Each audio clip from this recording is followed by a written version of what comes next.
When I was 5 years old, someone gifted me a 3,000-piece puzzle on my birthday. My parents thought it was too hard for me and put it away, but I snuck into their room when they were asleep and took it.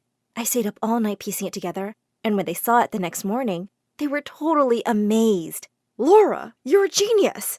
We're gonna send you to the best schools, the best classes! You're going to be the best child in the world!" In an instant, my life changed. My parents shifted us to a new city, got me into a fancy new school, and signed me up for 6 hours of tutoring daily. But the problem was that I had ADHD as a kid, and it was really tough for me to focus the way my mom wanted me to. Once, Mom even tried to give me pills to control my behavior. "You should take these, Laura. They will help you focus on your studies." "Okay, Mom." When she left, I threw the pills in the trash. What if she wanted to poison me? My mom made me hate studying, so I had no choice but to start sneaking out when my parents weren't looking. My little escapades were awesome. I got to play soccer with the other kids and eat all the junk food I liked. It was all going so well, until one day in the 2nd grade, when I snuck out to go to a soccer match. 2 big girls approached me on the street. "Hey you, give me your bag." "No way." One of the girls grabbed me while the other tried to pull my bag off my shoulder. Suddenly our neighbor spotted us. "Hey, what are you doing?" The girls ran off in a hurry, and the neighbor took my hand. "I'm taking you home to your parents, Missy." Oh no, not my parents. When Mom saw me, her face turned red with anger. "What are you doing out, Laura?" Once she learned about the incident, she totally lost it. She took away all my toys and grounded me until further notice. "Until you can learn to be a grown-up, you're not going anywhere." I already don't go anywhere." Mom was about to slap me when Dad came between us and stopped her. "Such a rude kid." The next morning, Mom woke me up at 4 a.m. "You're going to learn self-defense with your dad every morning and night." "But Mom, it's not even morning yet." "You start now." I had no choice. He began to teach me kickboxing every morning and jujutsu every night. One day, I was heading to an advanced math exam. My mom had been grilling me about this paper for a year. She wanted me to rank number 1. I was on my way to the exam room when I suddenly spotted an adorable boy with glasses cornered by some bigger kids who were pushing him around. I knew I had to go in for my paper, but I couldn't ignore this. I ran in between them. "Hey, stop it." Is this little girl here to save Devin?" "This little girl will kick your big butt." I kicked one of the boys on his knee, and he fell. When his friend ran to get me, I dodged him easily and pushed him away. The boy was totally stunned. "You're awesome." Suddenly, my teacher came out of the exam room. "Miss, this girl just attacked us. She's crazy." Before I knew it, I was being dragged to the principal's office. I already knew what would happen now. He called my parents. Mom came in like a raging bull. "You missed the exam? You beat someone up?" "Mom, they were bullying someone." "So what? Are you Mother Teresa or Wonder Woman? Mind your own business. How dare you ditch your exams like this?" "Dad, I did the right thing. You know that. Say something." I knew Dad agreed with me, but he was just too weak to say anything in front of Mom, who was acting like freaking Godzilla. She signed me up for a replacement exam in 3 months and told me to get to work. The next day, the boy I helped, Devin, came up to me and thanked me for saving him from the bullies. He thought I was amazing and asked me out on a date. My first date ever! And he was just so cute. Of course I said yes. Devin and I began dating, and I did everything I could to keep it secret from my parents. I got a secret phone with my savings to text him, and I'd sneak out every night to meet him. I started to think that life wasn't so bad after all. Until one day, Noah, the gorgeous soccer player from my school, came up to me during lunch. "Hey, go to the Blue Pearl Cafe at 5 p.m. Watch what happens." "What?" "Just do it. It's very important."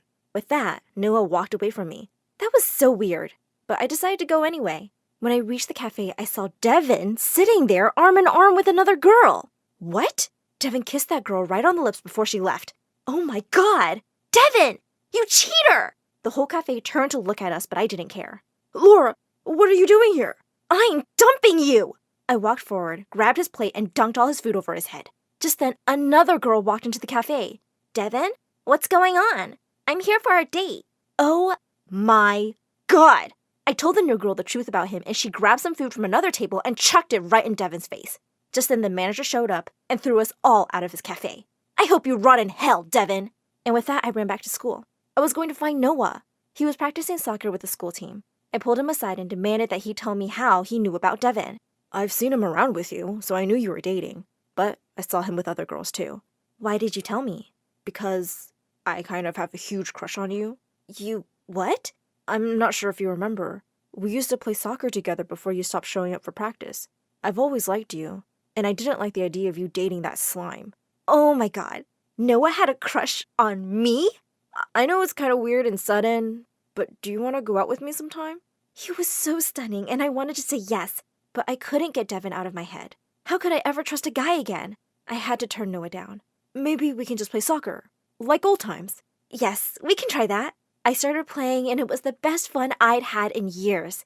Everyone loved me and asked me to try out for the official soccer team. I cleared the tryouts easily, but I had to make sure my parents never found out about this. One day after practice, Noah came to me with a whole bunch of roses and a couple of friends playing guitars. He asked me out on a date, again. Oh my god, you're dating Noah? I turned around to see Devin behind me, and he looked really mad. It's none of your business what I do with my life. Tell me the truth, Laura. Noah told you about my dates, didn't he? So what if he did? I always knew he liked you. He was always staring at you. Go away, Devin. Yeah, before we make you. The entire soccer team stared him down, and he had no choice but to back off and walk away.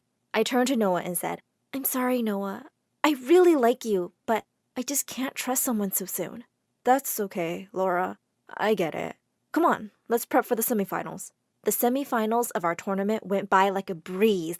We had trained hard, and our skill and teamwork were totally unmatched. When I scored that winning goal, I literally lost my mind. The thrill and joy was too much. I wrapped my arms around Noah and gave him a kiss right on his lips. The entire stadium began to hoot at us, but I didn't care one bit. Everything was perfect until I heard it. Laura! I jumped away from Noah and literally screamed in shock. Mom? Dad? What are you doing here? Devin called and he told us everything. You've been sneaking away every day to play this stupid game? My mom began to fight with me in front of hundreds of people. I had never been more humiliated in my life. You're grounded! Forever! Mom, the finals are tomorrow. Come on, honey. We can't make her miss that. Why not? She should be punished. She is a bad daughter. To my surprise, Dad finally put his foot down. He told my mom that I was an amazing daughter and that he'd had it with her bullying. My mom went purple with rage. Laura is playing tomorrow, and there's nothing you can do about it. I love you, Dad. I hugged Dad. He'd finally accepted me. My mom refused to say one word to me from that day on. I won the soccer finals 6-0, and without our knowledge, a scout had come to watch the match. They picked me up, and I got a full sports scholarship for my undergrad degree. None of my other teammates got that offer, including Noah. He got into a good college, too, but it was thousands of miles away from me. You have to take this opportunity, Laura. You're going to be great. I loved him so much that I really tried to make it work long distance, but it just became too painful for us to keep missing each other. We had to end things, even though we still loved each other and were on excellent terms. My soccer career was thriving, and I was playing at the state level, topping every chart in the women's league. During a final match with Penn State, I fell and twisted my ankle so hard that I blacked out instantly. When I woke up, I was rushed to the hospital where the doctor told me in clear terms, you can walk and run if needed, but you can't play soccer ever again. My heart was broken, and it felt like my life was shattered. I went back home, and my dad consoled me and supported me. My mom made a few snide comments about how she was right, but Dad chased her away. I believe in you, Laura. We'll get through this together. I eventually started teaching self-defense and soccer classes for little kids in my city. It was good pay, and I really enjoyed working with children.